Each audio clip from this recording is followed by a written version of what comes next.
మీ ఇంట్లో మొదటి కోటీశ్వరుడు మీరే అవ్వాలనుకుంటున్నారా? ఈ ఫైనాన్షియల్ వెబినార్ లో ఇప్పుడే జాయిన్ అవ్వండి.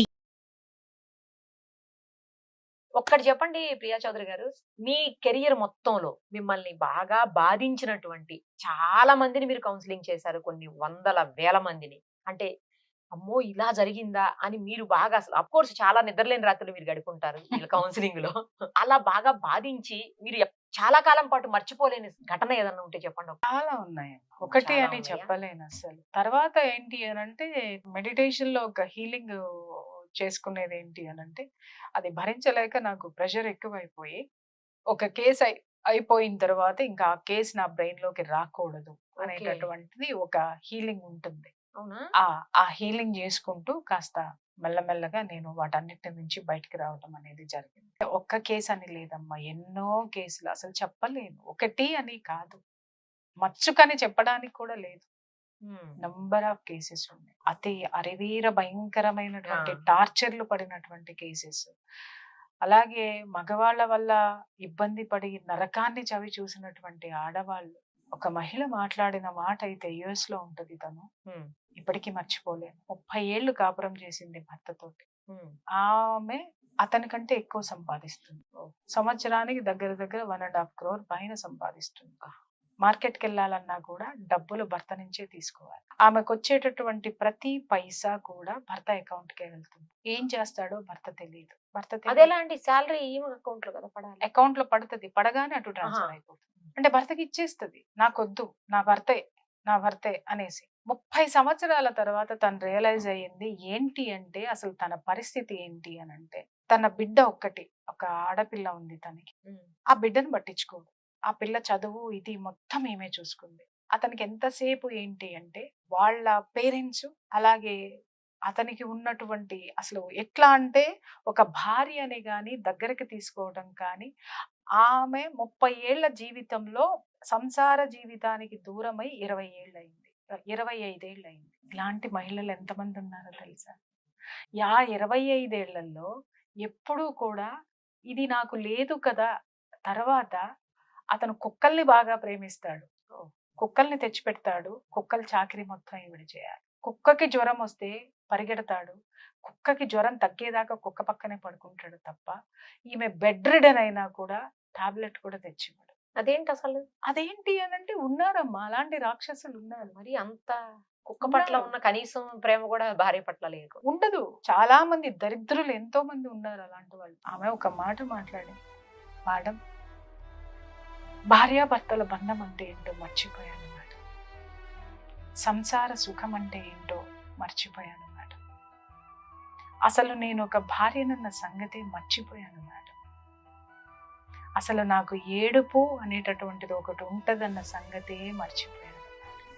ఎవరైనా నన్ను ఏడిపిస్తే 30 ఏళ్ల భారాన్ని తీర్చుకుందామంటే ఏడుపు రావటం లేదు మేడం. నేను విడిపోదాం అనుకుంటున్నాను, కానీ మీ సలహా తీసుకుందాం అనుకుంటున్నాను. ఎందుకు సలహా తీసుకుందాం అనుకుంటున్నానంటే, నేను చేసేది తప్ప ఒప్ప అని కాదు, తరువాత నేను ఎలా ధైర్యంగా ఉండాలి. మళ్ళీ నాలో బలహీనత మళ్ళీ నా భర్త దగ్గరికి లాగేస్తుంది నన్ను. నేను పోకూడదు, నాకు ధైర్యం ఇవ్వండి.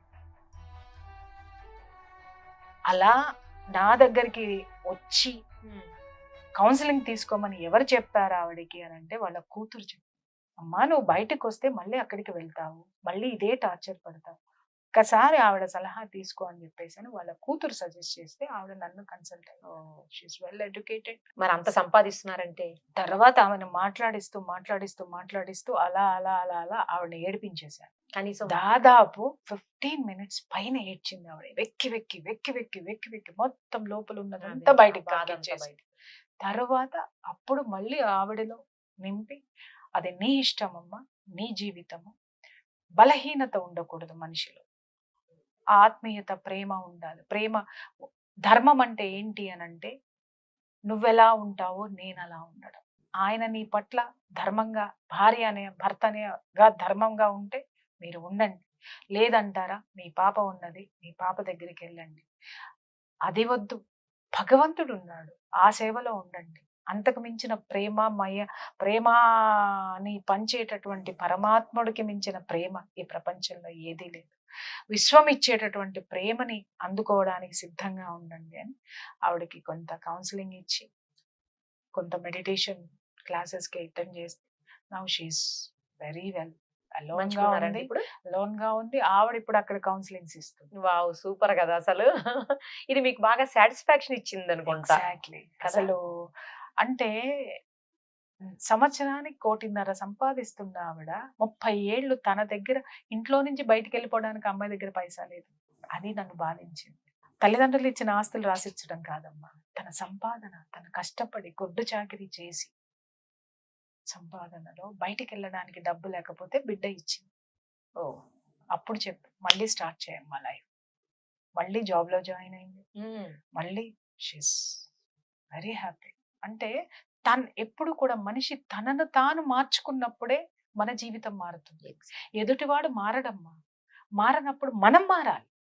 వాళ్ళ కోసం కొంత టైమే ఇవ్వాలి, అంత టైం ఇవ్వద్దు. 30 ఏళ్ళు 40 ఏళ్ళు ఇచ్చి అంతా అయిపోయిన తర్వాత ఇప్పుడు ఏమీ లేదు అని అంటే అప్పుడు కూడా జీవితం ఉంది అని ప్రూవ్ చేసిన వాళ్ళు కూడా ఉన్నారు. ఇలాగా గ్రేట్ అండి. మీకు ఇది బాగా సాటిస్ఫాక్షన్ ఇచ్చింది ఉంటది. కనీసం ఈ చూసన్న కొంతమంది మళ్ళీ మిమ్మల్ని కన్సల్ట్ అయ్యి హ్యాపీగా ఉంటే బాగుండు లైఫ్ లో. తప్పకుండా తల్లి. థ్యాంక్ యూ అండి. Thank you so much. Thank you.